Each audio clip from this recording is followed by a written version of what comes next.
Oi, pessoal, sejam bem-vindos a mais um episódio da série Futuristas, que é um bate-papo com juventudes que fizeram parte do nosso programa Digital Futures Lab, um letramento em futuros realizado pela Futuros Inclusivos em parceria com Favela, com o apoio do governo britânico por meio da UK Brazil Tech Hub.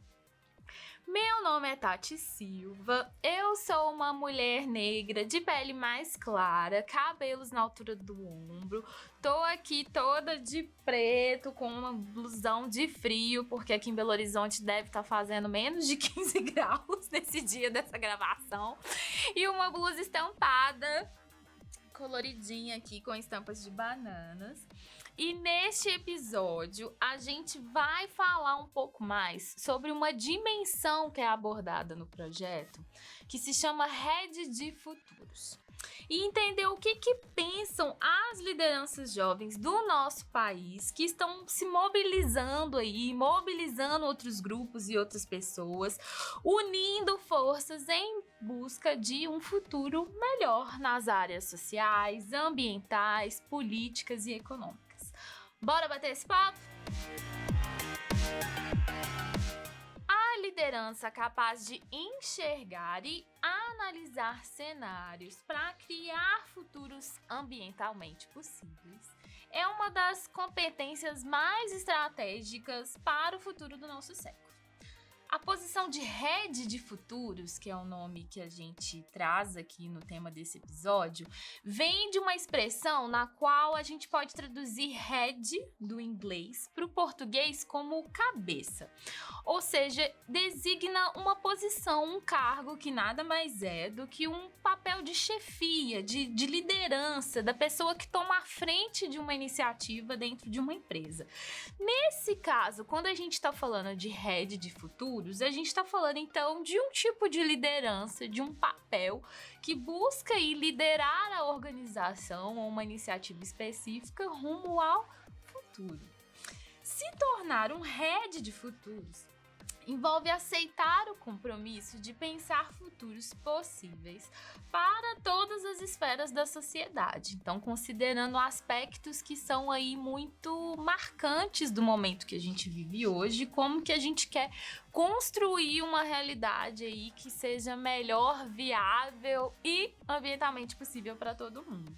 Quem acompanha notícias e redes sociais certamente tem notado ao longo dos anos uma forte movimentação de lideranças jovens que tem encontrado no ativismo, e especialmente no ativismo ambiental e social, o caminho para a mudança de cenários futuros para toda a humanidade. O relatório de comunicação global, feito em 2020 pela Universidade do Sul da Califórnia, uma das melhores do mundo nessa temática, revela alguns dados interessantes sobre o perfil desses ativistas para o futuro. Ou melhor dizendo, da nova ativista do futuro. Isso porque a pesquisa feita com mais de 1.000 lideranças estudantis no mundo todo mostrou pra gente que mulheres, jovens, não brancas e engajadas com a tecnologia são as pessoas, as juventudes que já comandam e vão continuar comandando as principais lutas pelo meio ambiente, diversidade e inclusão, além de questões sociais como políticas, imigração e controle de armas. E é justamente para falar sobre os anseios, os desejos dessas novas lideranças femininas que nós recebemos aqui neste episódio a Sabrina Cabral, ativista, criadora de conteúdo e parte da equipe de criadores do Fundo das Nações Unidas para a Infância no Brasil. Sabrina, seja muito bem-vinda. Vou colocar o fone aqui para te ouvir direitinho. Opa! E aí, Sabrina? Bem-vinda! E aí, gente, tudo bom? Fazer minha autodescrição. Olá, eu sou Sabrina, eu sou uma jovem, mais ou menos 20 anos, no caso 23, né? Parda, do cabelo cacheado, da pele branca, um pouquinho bronzeada, bem fininho, bem pequenininho. Eu tenho duas mechas loiras, uma de cada lado da cabeça, e eu estou usando um batom vermelho, uma camisa roxa e um brinco de madeira em formato de losango, com várias formas geométricas nele. O meu cenário ao meu redor representa muito bem o meu estilo ativista de ser. Tem algumas coisas dos projetos sociais que eu participo, algumas premiações, algumas coisas relacionadas à cultura pop e animes, que eu gosto bastante de utilizar no ativismo. E aí a gente vai ter uma conversa muito massa sobre essa questão da liderança jovem, né? Que a gente vem desenvolvendo aqui no virtual e também no presencial. Ah, maravilhosa. Sabrina, antes da gente começar a nossa conversa, eu queria que você se apresentasse para o pessoal, falando um pouquinho sobre você, sobre, né, os seus trabalhos, o que você desenvolve atualmente. Bom, a minha vida tem estado bastante badalada, porque eu acabei de voltar de um. Na verdade, eu ainda estou no processo de um programa aqui na minha cidade, em que eu fiz um intercâmbio social para a cidade de Manaus. Então, eu sou intercambista do programa Liderança Jovem em Fortaleza, que é uma iniciativa da Prefeitura de Fortaleza, assim como várias outras iniciativas pela qual eu participei. Eu sou bolsista do programa Bolsa Jovem, também da Prefeitura de Fortaleza, que dá o aporte financeiro e social para jovens protagonistas da cidade, onde eu vivo, aqui no Ceará. Além de estar engajada como voluntária, né, no Unicef, sou líder de voluntariado e também faço parte da equipe de criadores de conteúdo dentro do programa TMJ Unicef. Sou líder estadual dentro do Movimento Brasileiro pelo Dia da Juventude, Dia Internacional da Juventude das Nações Unidas, o movimento YD Brasil, e estou aí dentro de vários grupos, como o United People Global, pelo desenvolvimento de lideranças sustentável. Também estou dentro do Digital Future Labs e dentro de outros movimentos aqui na cidade de Fortaleza, como o programa Cuca Ambiental, no qual a gente faz várias iniciativas voltadas para o despertar da juventude para questões sustentáveis. Então, estou fazendo várias coisas enquanto estou na minha graduação de engenharia civil, pensando um pouquinho mais na perspectiva de mitigar os problemas que a engenharia traz para o meio ambiente e trazer essa perspectiva principalmente para as juventudes que estão nos coletivos minorizados. Gente, Sabrina, agenda disputadíssima. Muito obrigada por conversar com a gente. Meu Deus, Mulher! arrasou. Sabrina, essa nova geração, né, de lideranças ativistas que encabeçam a construção de novos futuros tem se mostrado muito preparada mesmo para lutar pelas causas que, né, que tocam no mundo de hoje, assim, principalmente em grandes conferências mundiais pelo planeta. Acho que é legal quando a gente fala novas lideranças, porque essa presença digital está muito forte no trabalho de vocês, né? Que se a gente for pensar um ativismo ambiental ou social, historicamente, a gente tem uma mudança muito grande com essa transformação tecnológica. Mas aí no cenário de hoje, como que você enxerga esse anseio de mudança entre as juventudes com qual você tem contato, principalmente com uma iniciativa que você lidera, né, que é a Ruma?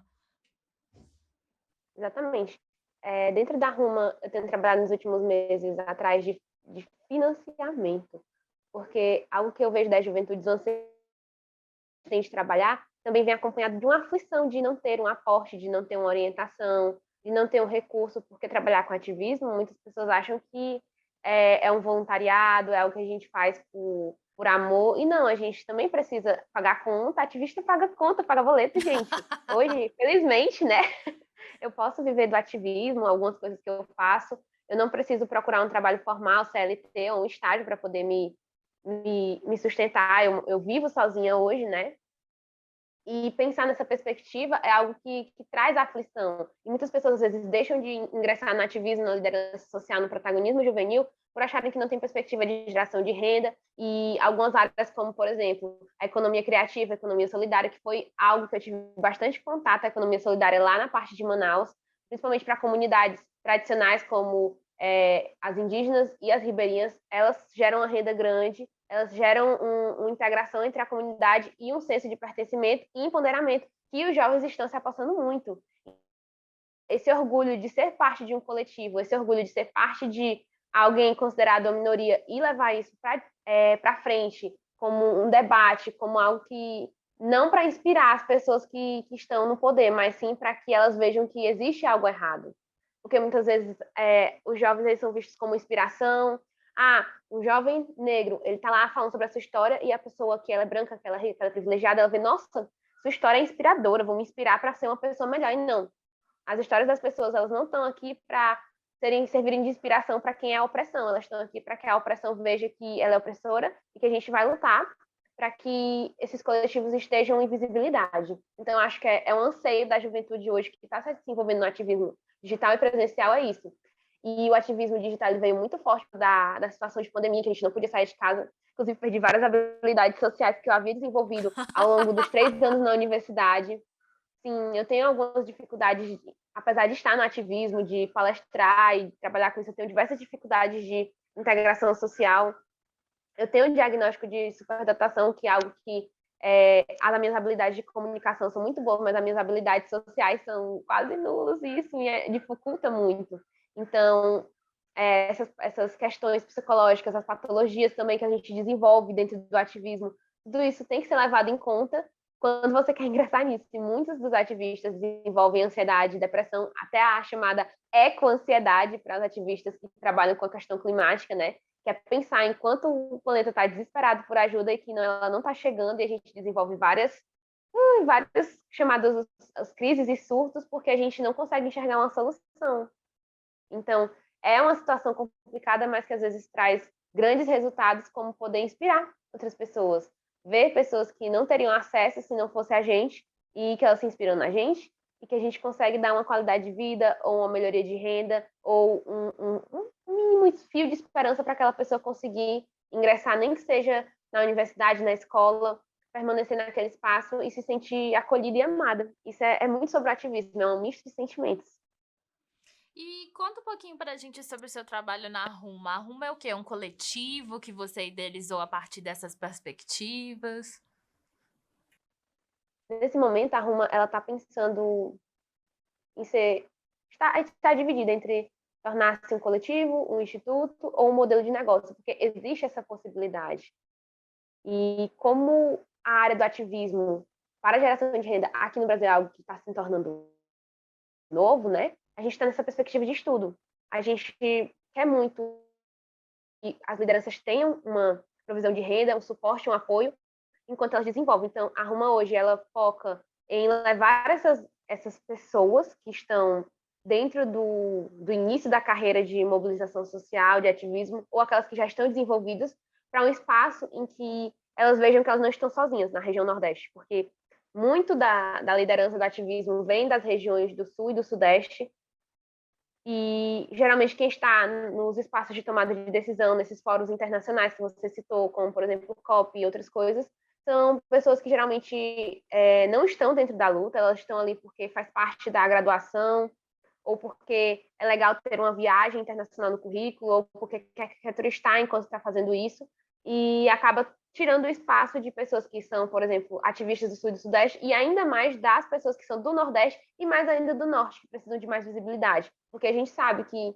grande parte dos recursos estão no Norte e no Nordeste. Então, por que a gente não tem uma atenção especial para os ativistas dessas regiões, para os mobilizadores sociais, para os protagonistas juvenis dessas regiões, para que eles possam falar sobre a questão ambiental e social nesses espaços? Para que a gente tenha uma maior preservação da biodiversidade dentro do Brasil, já que ela está localizada nessas regiões? Por que a gente não tem uma maior cooperação entre as regiões, uma integração maior e uma diminuição da visão xenofóbica sobre as nossas regiões? Então, a gente trabalha muito essas questões e depois desse intercâmbio em Manaus, dessa troca com a região norte, eu voltei com muitas perspectivas de treinar, né, articuladores. A gente está nessa fase de criação no programa de treinamento para articuladores, para que a gente consiga ter mais braços, mãos e cabeças pensantes acerca dessas temáticas.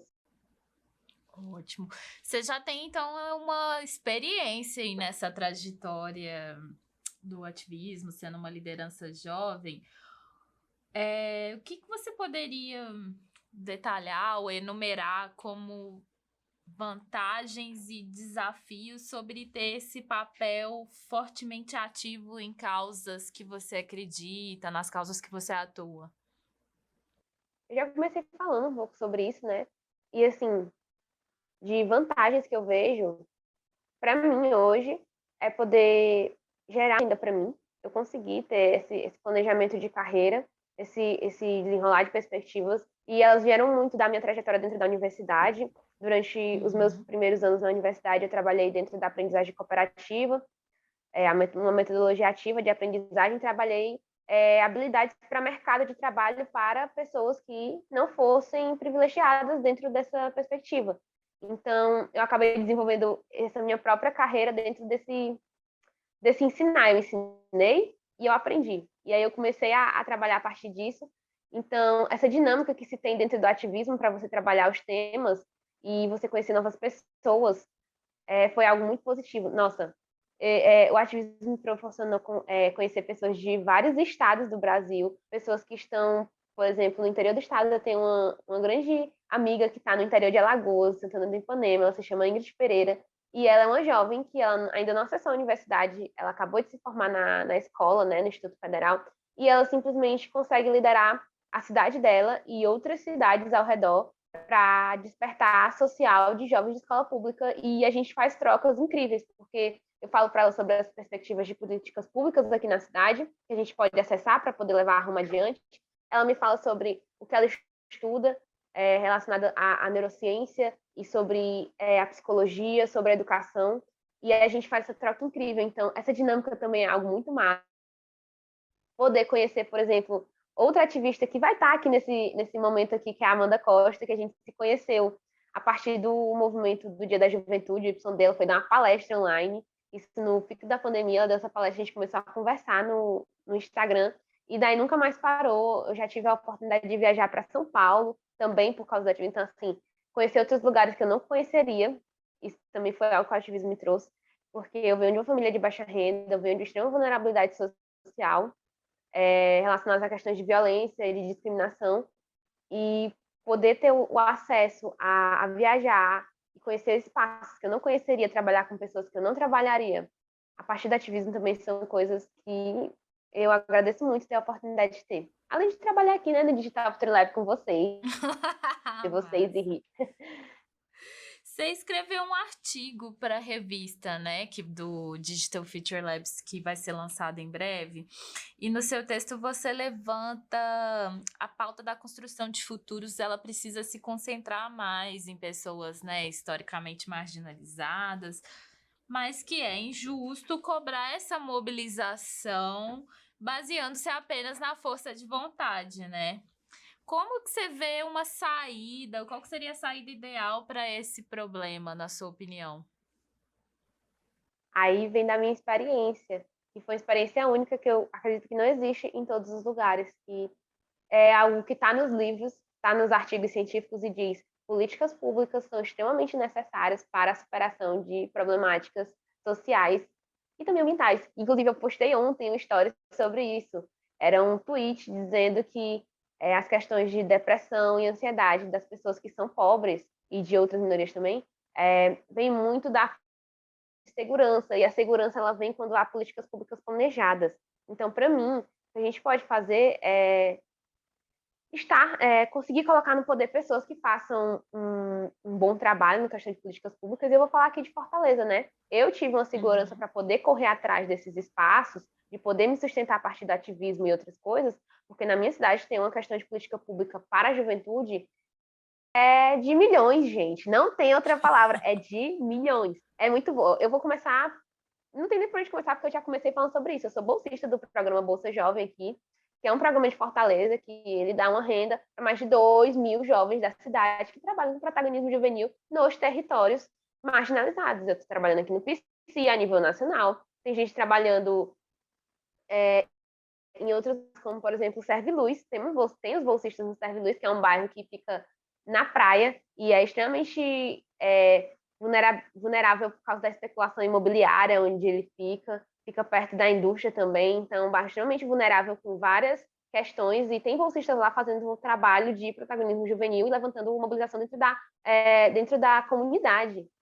Já tem o bairro Bom Jardim, que é conhecido também por ter extrema vulnerabilidade. Tem bolsistas lá trabalhando questões de economia solidária e criativo, a parte criativa. Já o bairro de Anguru Sul tem outros bolsistas trabalhando questões de educação social, e a Serrinha também. Então, olha que coisa incrível, não só a gente trabalhar como voluntário, né, dentro das associações, coletivos, dentro da internet, ou nossos artesanatos, os nossos conteúdos, os nossos produtos, a gente tem um apoio da prefeitura, além de oferecer atendimento psicológico para os bolsistas. Existe dentro das instituições de juventude um atendimento psicológico. E além disso, dessa bolsa existe a Rede Cuca, que Cuca são os centros urbanos aqui, que são construídos nas periferias, para acolher os jovens com educação, atendimento psicossocial, editais com geração de renda, e principalmente a investimento agora na economia criativa, porque Fortaleza ganhou o título de cidade criativa na Unesco, e aí a cidade vem investindo na economia criativa dentro desses centros de juventude e fora deles, a partir dos institutos, né? E que eles têm, tem o Instituto Cuca, que administra a Rede Cuca, tem o Instituto Juventude de Inovação, que foi responsável pelo meu intercâmbio em Manaus, que foi uma política pública de juventude também, foi um projeto feito pela prefeitura, e várias outras questões. Tem a escola de designers, a escola de programadores, teve a escola de moda recentemente inaugurada, o intercâmbio social Liderança Jovem Fortaleza, que levou os jovens não só para Manaus, mas para Recife, São Paulo, Rio de Janeiro e Campo Grande, para poder a gente desenvolver questões de inovação social, ferramentas de inovação social, para poder a gente voltar para as comunidades mais potentes, para poder a gente fazer mais transformação. Então, olha só esse ecossistema de oportunidades. Eu adoro chamar de ecossistema, que é uma coisa viva, porque quando uma pessoa entra, ela começa chamando outra, e aquilo cresce e se desenvolve e vai se administrando, se autogerindo e vira um grande ecossistema, assim como a gente tem, né, na biologia, a gente tem um ecossistema de oportunidades. E aqui em Fortaleza o negócio é bem quente. Nesse ecossistema que você faz parte, você observa uma boa articulação, por exemplo, das políticas públicas com iniciativa privada, empresas, outras organizações? Você acha que está sendo vamos dizer assim, um estímulo mais da parte do governo mesmo? Como é que você está olhando para essa articulação entre os diversos setores, assim, para impulsionar o ativismo jovem? Essa não estava no roteiro. Ah, não, mas essa daí eu respondo. Olha, não, essa daí eu já tava com isso na cabeça. Isso aí, ó. Aqui, Tem uma vai, outra que eu quero te perguntar também, mas vamos de uma por vai, vez. vamos Vamos por lá. parte. Vamos por Vamos lá. parte. Bom, Tati, aqui em Fortaleza, tudo isso acontece muito a partir da iniciativa pública. Tudo isso é iniciativa pública. Uhum. Os institutos são criados pela iniciativa pública, estão dentro da política de juventude. E a política pública está caminhando aos pouquinhos, né, timidamente, para a iniciativa privada, de pouquinho em pouquinho. Ainda é algo muito tímido, sabe? Para o estimular o ativismo. Não é, por exemplo, como em São Paulo, sabe? Que existem vários institutos vindas de empresas que estimulam, né, a parte de liderança social, capacitação profissional. Aqui ainda muitos desses institutos funcionando, que são vindos da iniciativa privada e que geralmente fazem parceria com a iniciativa pública ou com outras instituições sociais para poder fazer esse negócio acontecer. Aqui é muito do governo e dos institutos de bairro, né? Os institutos pequenos, as associações de moradores, os coletivos, formalizados ou não. E aí, às vezes, vem essa colaboração entre o terceiro setor e o segundo setor, que é o governo. E algo que eu quero destacar bastante é que, apesar de ter essa cooperação, a população, né, os coletivos do terceiro setor, eles não deixam de exigir quando há algo errado.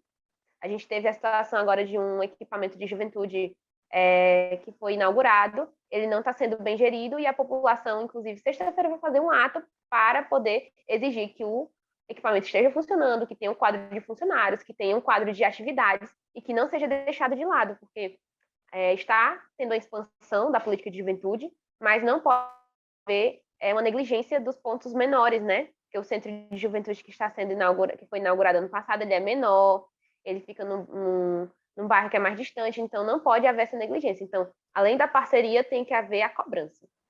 Uhum. Maravilha. E uma pergunta que eu queria saber, que eu acho que pode ser legal para quem está ouvindo a gente também, ou assistindo. Você, né, tá tendo essa oportunidade de vivenciar essa jornada ativista em várias esferas, assim, na perspectiva local, regional, nacional, viajando. Você até comentou alguns casos aí, mas o que você poderia destacar de vou chamar de um impacto que a Sabrina observa do seu engajamento ativista, sabe? Talvez algo que você observou, identificou que por meio de uma troca nacional você trouxe para um impacto local aí em Fortaleza, ou ao contrário, sabe? Algum tipo de transformação que você viu vinculada ao seu papel ativista, ou que foi impulsionada por esse seu engajamento. Pronto.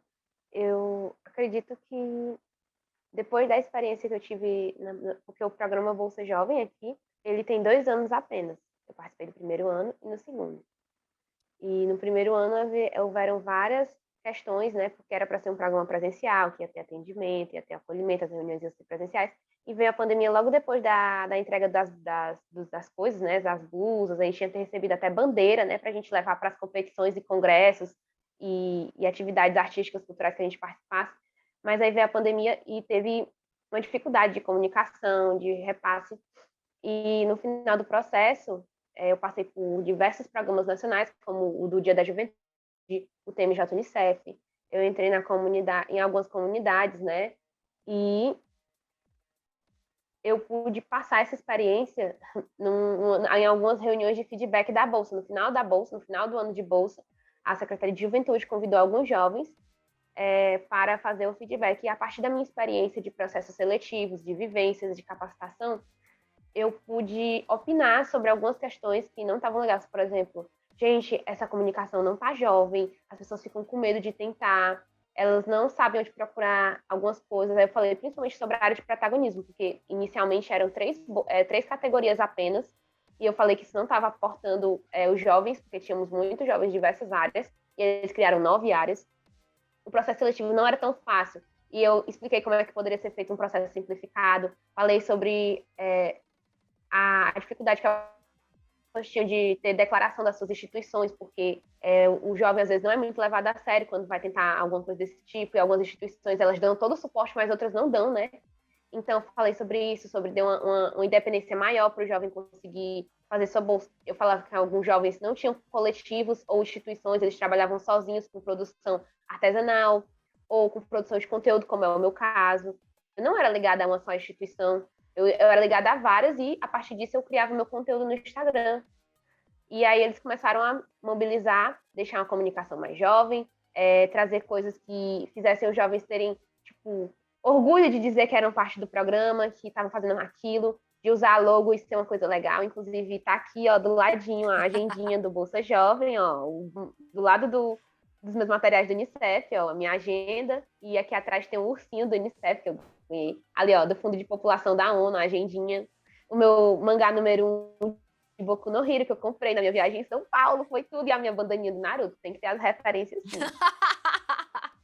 Então, ter essa experiência nacional e internacional e depois trazer aqui para Fortaleza para melhorar os processos organizacionais foi algo que eu fiquei surpresa. Eles ouviram, eles acolheram e junto comigo e outros jovens, eles criaram um processo mais amigável para a juventude conseguir se inserir nesse programa de bolsas e ter acesso a uma renda. Legal, você teve um papel estratégico, então, em aproximar uma política pública das juventudes, né? Se apropriarem mesmo. Sabrina, por fim, estamos chegando na reta final do nosso bate-papo. É um assunto que a gente poderia navegar aí por horas. Mas vai ficar aqui falando por horas, né, meu filho? Né? Não falta treta nesse mundo pra gente tentar resolver, socorro. Mas, por fim, que conselho você daria para outros jovens que atuam aí como lideranças de iniciativas ou projetos ou que têm esse desejo de desenvolver esse perfil de liderança e sair revolucionando o mundo aí? Assim, eu ia dar a dica de não desistir, mas aí para desistir a gente tem que ter recurso, a gente tem que ter apoio. E eu tive apoio da Prefeitura de Fortaleza, né? Eu tive apoio de outras instituições. E muitos jovens que estão em outras cidades não vão ter isso. Então, assim, o que eu te digo é o que a perspectiva da Ruma tem, de coletividade, de procurar outras pessoas que estejam trabalhando com você, mesmo que no início você encontre só pessoas que sejam de São Paulo, porque é típico, gente, a gente só encontra gente de São Paulo, vai procurar qualquer coisa. Coisas para cachos. Eu procurando blogueiras aqui do Nordeste, nunca acho. Achei uma outro dia desse, mas todas são de São Paulo, Rio de Janeiro, Floripa, enfim. procura e se junta com essas pessoas e faz esse corre, não se cobra tanto. Eu sei que é difícil a gente não se cobrar. Eu sou virginiana, tipo 1. Se você acredita nessas coisas, eu não acredito, mas... Virginiana tipo 1. É uma E categoria, meu NFJ. Deus. É NFJ, gente, protagonista. Então você já viu, né? Toda perfeccionistazinha. Se você acredita nessas coisas, ó, tá aí como é que é o meu perfil, né? Extremamente exigente comigo mesmo. Então, não seja tão exigente consigo mesmo, principalmente para sua saúde mental. E o ativismo e o trabalho é massa, você pode unir os dois para você ganhar uma renda, gerar o seu corre, levar lá seus boletos para pagar. Mas o importante é você também tirar um momento de afeto, de autocuidado. E ontem, inclusive no meu Instagram, eu estava falando ontem sobre isso e eu vou continuar falando hoje. Não sei quando vai ser lançado esse podcast, mas depois eu posso botar nos fixados. A gente estava debatendo sobre como lideranças periféricas de grupos minorizados, eles a deixarem suas identidades. Durante esses 2 meses de intercâmbio, eu percebi que os 2 anos de pandemia levaram muito de mim. Eu ficava muito triste, muito confusa. Tinha que trabalhar horrores para poder gerar renda para mim, né? Porque a situação estava difícil. Eu deixei muitas coisas de lado, como a arte, a dança, que eu estava morrendo de saudade, eu não tinha onde praticar, e agora eu tenho, né? Tem um centro de juventude novo bem perto da minha casa, que inaugurou quando eu viajei. Então, eu vou ter esse espaço de novo. Então, não deixem de fazer o resgate das suas identidades, sejam as identidades coletivas ou individuais. Se você gosta de ler, se você gosta de desenhar, se você gosta de sair para correr, se você gosta de ir para festa, não deixe de fazer esse resgate da sua identidade. Não vire somente o seu trabalho. Apesar de que hoje o meu trabalho, ele define muito do que eu sou, eu não posso ser só o meu trabalho, eu não posso só levar o ativismo nas costas, porque isso é um trabalho muito duro, e como eu falei mais cedo, a Tati também trouxe isso. A gente não tem a obrigação de ensinar as pessoas, a gente tem que exigir nossos direitos, mas a gente também precisa descansar. O militante precisa descansar, gente. Cuidem da E saúde esteja lá. mental, né? Isso. Essa E esteja ao lado eco-ansiedade é das muito pessoas que forte, entendam né? isso. Nossa, demais. Exatamente. Sabrina, adorei nossa conversa. Muitíssimo obrigada por ter aceitado participar aí dessa série especial dos futuristas. Sensacional a sua jornada e uma visão muito... Um pensamento muito crítico sobre o que é ser ativista no mundo de hoje, né? Porque eu acho que é legal que a galera consegue ver como é que é a vida real desse rolê todo, né? E não... Totalmente. Nossa, esse processo de sair de casa, de morar sozinha, foi muito doloroso. Eu só consegui sair, inclusive, por apoio das políticas públicas de juventude. Eu tive todo um suporte, porque eu saí em situação de violência doméstica, de abuso sexual. E meu ativismo e minha liderança é muito para isso, para que outras pessoas não passem por isso. E quando um jovem ele diz que quer sair de casa, principalmente um jovem ativista, a gente não tem que questionar dizendo família é a única coisa que você tem. Não, você tem a si, você tem outras pessoas, você pode criar o seu processo. Então, ser ativista, estar exposto a vulnerabilidades, falar sobre essas vulnerabilidades o tempo todo para poder se validar e para poder exigir os seus direitos, é um processo que gera muita ansiedade e muitos sentimentos, um mix de sentimentos. Então, a gente tem que ficar bem... Se der, procurar um atendimento social, né? Aquele psicólogo que tem nas universidades de atendimento gratuito, ou procurar coletivos que te façam bem e atividades. Nunca deixe de se cuidar, porque isso é um processo muito importante dentro do ativismo. Além da gente ficar lá militando, botando fogo em pneu lá na BR, fazendo tuitar, a gente precisa se cuidar. Tá? Skincare, minha filha, aí, ó. 8 semanas em Manaus fazendo skincare com argila, fazendo a entrada do cabelo. Fez muito bem pra mim, ó. Foi quase férias. Ativista plena, maravilhosa. Pessoal, muitíssimo obrigada por terem ouvido, assistido a gente hoje também. Espero que vocês tenham curtido esse bate-papo. Convido vocês a curtirem também os outros episódios já disponíveis dessa série e compartilhar com quem vocês acreditam que faz sentido aí ser atravessado por essa troca. Um grande abraço e até a próxima!